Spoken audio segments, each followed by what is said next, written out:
Te creo, Robertito, que no es un debate tuyo con Juan Enrique, como la otra vez, porque no es el único entrevistado, sino que es un debate sobre temas económicos donde hay varios invitados, además de Juan Enrique, que le damos la bienvenida. Lo bueno es que estamos juntos como matrimonio ahora, ¿entendés? Porque nos divorcian en los cortes. Claro. Nos divorcian y volvemos. Claro. Y cada vez que viene este señor... Estamos juntos, yo te voy a defender. Claro. Por eso vino María Belén, para que lo ponga en su lugar a este señor. A Juan Enrique, ¿cómo estás, Juan? ¿Cómo están, chicos? Bien. Un placer, Candelaria Boto, economista, Nicolás Trota, análisis político. Empezamos por la política, bueno, porque siempre viste que hay un debate entre los politólogos, perdón, y los economistas, a ver qué está primero, si la política o la economía. Claro, hace rato. Ya lo sé, no, claro, la política, para hacer hincapié. No. Primero la política y primero la política. Sí. No, pero voy a empezar con la política, perdóname. No, está bien. A ver, porque ¿en qué contexto político estamos como para saber qué puede pasar mañana? Claro. Bueno, creo que estamos en un escenario de mucha inestabilidad política. Hay una fuerte responsabilidad del gobierno de cuestiones donde la política y la economía van de la mano, ¿no? Porque gran parte del desequilibrio político que hoy tenemos se vincula a que el gobierno está cosechando lo que viene sembrando un comienzo, que son malas decisiones políticas, ¿no? Y en este segundo semestre se empieza a desplegar, como ocurrió en el primero, los peores resultados sociales y económicos, ¿no? Una economía que cae, un récord desde que gobierna Macri en lo que es la caída de la capacidad de compra del salario. Nosotros lo medimos en la universidad, ha sido una caída del 18% desde que gobierna Mauricio Macri. El proceso evaluatorio de comienzo de la semana pasada va a tener una fuerte repercusión en la aceleración de la inflación, que estimamos nosotros que no va a ser inferior a 12-13% en los próximos 2 meses. Entonces estamos frente a un escenario que al mismo tiempo... 12-13% en los próximos 2 meses. 2 meses. Mirá, terrible. Recién María Belén hacía con Rosalía una comparación de lo que eran los alquileres en el año 2000. ¿Viste lo que? Yo realmente me quedé estupefacto porque de pagar hace 3 años 4.500 pesos, 5.000, un departamento aquí en Capital, a 14.000, 17.000 es una barbaridad. Y los salarios a esta altura no han aumentado esa cantidad de dinero. Es imposible, yo me quedé mudo, se juro. Bueno, el problema de la inflación es un problema real en la Argentina, pero lo que se ha agravado en este gobierno es que los salarios siempre han estado retrasados, claro, ¿no? El 2016 fue un año muy negativo para los salarios, con una caída de alrededor del 10%. 2017 se recuperaron en parte, claro, pero a partir del 2018 vino una tragedia y todos los meses los salarios de los trabajadores formales, que son los que están más protegidos, han perdido fuertemente de cara a la inflación. Sí, porque si fuera solamente el problema de la inflación y el trabajador estuviera por encima, o por lo menos copiaría la inflación, no sería tanto el problema. Pero como dice Nicolás, el problema certero es que el trabajador siempre por abajo. Y vos fijate que hoy recién vi el informe del ministro de Hacienda que se fue, ¿no? Él estaba por arriba de la inflación, él tuvo ingresos en el último año del 80%, y los trabajadores no hicieron paritarias del 35%. O sea que él labura muy bien para él, pero no para todos los argentinos. O sea, claramente el problema no es tanto la inflación, sino que el trabajador está por debajo de la inflación. En cambio, los empresarios de la energía, de la minería, de las finanzas, están por encima de la inflación. O sea, claramente, como dice Nicolás, es el modelo económico, un modelo que ataca a las mayorías populares para beneficiar a unos pocos. Por eso el derrotero que llevamos no va a cambiar, esto va a seguir igual. Porque no cambió lo central, que es el modelo. Pues recién fuera del aire me preguntaba el muchacho de los panaderos, che, ¿cómo lo ves? ¿Esto se puede estabilizar, esto del dólar?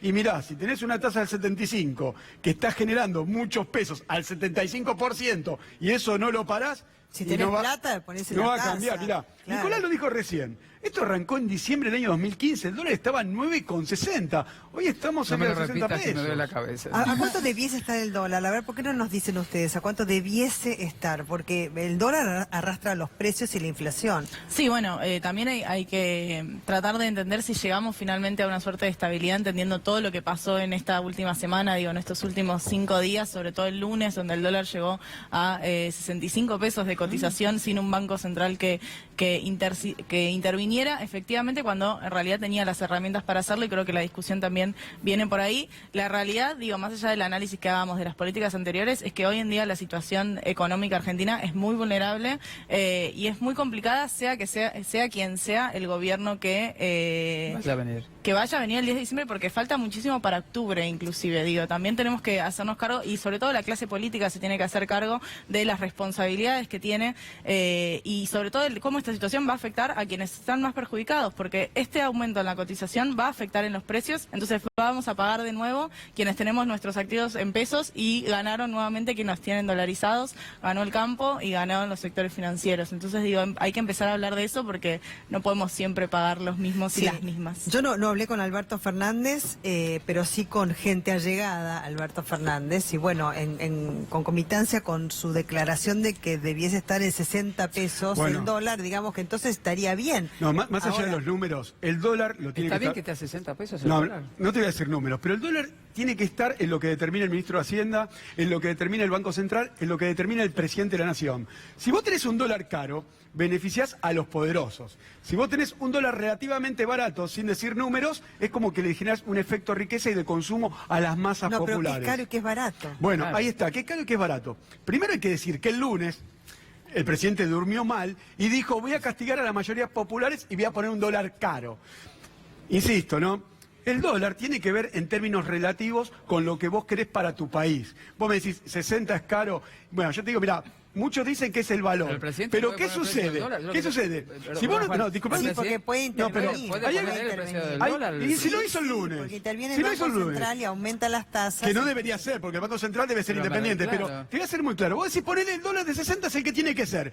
Pero si vos no tomás medidas de fondo para que los precios no acompañen al dólar, mañana todos los precios se acomodan al 25, 30% como el dólar, y el dólar vuelve a ser barato, y vos tenés una tasa del 75, generando más pesos en plata que tienen los sectores concentrados, no los trabajadores, y van a querer más dólares, y el dólar vuelve a ser barato 60. Es el perro que se quiere morder la cola. ¿No debe haber un dólar diferenciado, digamos, para cada ahí, bueno, sí, realmente es un término de política sería eso. No, sí, de muchos efectos económicos. Porque digo, si soy exportadora, pienso, estoy en una posición determinada en relación con los dólares, claro. Si te vas a Miami. Ahora, si soy un ciudadano común y corriente y me aumentan los precios porque aumenta el dólar, un jubilado con medicamentos, Pero también, o sea, no solo van a aumentar los precios, porque también hay una alza de precios precautoria, en el sentido de que también venimos con comerciantes que vienen perdiendo, si vemos la relación entre los precios mayoristas y de los del consumidor. Entonces todos están tratando de reacomodarse para no ser los últimos en que van a perder, parece el juego de la silla.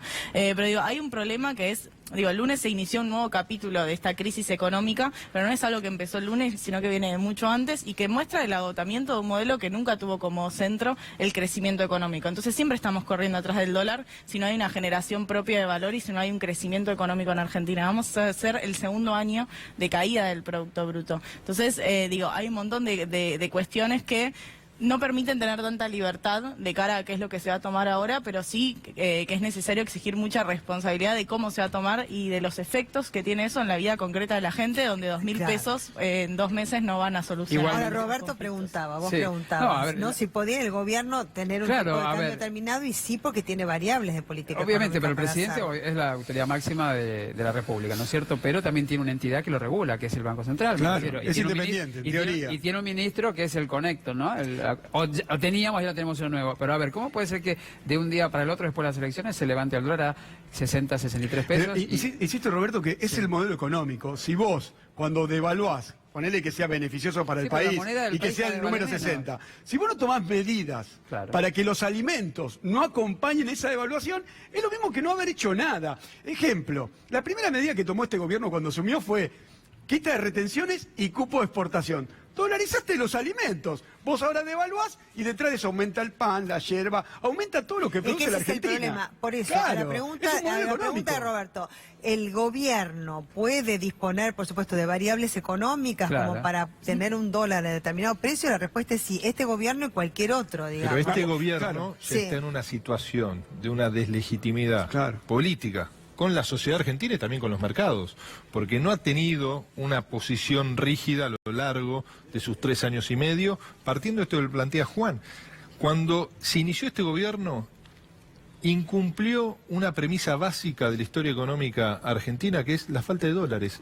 El gobierno pensaba que iban a sobrar los dólares. Y siempre ha pasado en gobiernos conservadores, en gobiernos que han industrializado la economía, siempre ha habido un cuello de botella en cuanto a la cantidad de dólares. Seamos conscientes que muchos argentinos, todos los argentinos, decidimos vivir, o la inmensa mayoría, vivir en este país, educar a nuestros hijos, pero muchos tienen sus ahorros fuera de la Argentina. Se estima que hay 400.000 millones de dólares de argentinos en el exterior. Muchos o fuera, deben ser pocos que o fuera del sistema financiero. ¿No? Entonces, muchos funcionarios. Muchos funcionarios. Eso es un tema que hay que resolver, porque nosotros nos hemos dedicado No en mi caso, a por suerte. exportar nuestros ahorros e importar deuda. Pero esto viene hace mucho tiempo, Nicolás. Bueno, por supuesto. Hay gente que tiene cuentas hace muchos años, no solamente este gobierno, Bueno, sino... pero esto se acelera Y ahora. hoy nos lleva, hoy estamos discutiendo el dólar, hoy estamos discutiendo el dólar, cuando también le tenemos que poner el foco que la pobreza, antes que termine el año, no va a ser inferior al 38%. Este gobierno que asumió con 27% de pobreza, Mauricio Macri, que decía pobreza cero y deseo que me evalúen por lo que sea el resultado de la reducción de la pobreza, la ha hecho crecer por lo menos 11, 12 puntos, que eso implica que son más de 4 millones de argentinos que han caído debajo de la línea de pobreza por ingreso, por las malas políticas. Hoy estamos viendo las consecuencias de sus equivocaciones a lo largo del tiempo y, como dice Juan, la mayoría de los argentinos hemos perdido calidad de vida, ingreso en la pobreza. Bienestar. Ahora, hay sectores de la sociedad, no las empresas energéticas y el sector financiero, que se han llenado los Nicolás, bolsillos. no solamente eso, sino que el argentino ha perdido la capacidad de ahorro. Estamos hablando de gente que ha trabajado toda su vida y dice, bueno, después de los 65, 70 años quiero estar medianamente resguardado. Y es imposible, porque hoy el jubilado, o la gente que tiene su casa y tiene que cobrar esas mínimas jubilaciones, y no los que no tienen en casa propia, que tienen para los alquileres, ¿cómo hacen para vivir? A menos que los hijos los ayuden. Esta gente también queda como indigente. Estamos hablando de gente que trabajó toda su vida y no puede sostenerse. Clase media. Nada. Y es central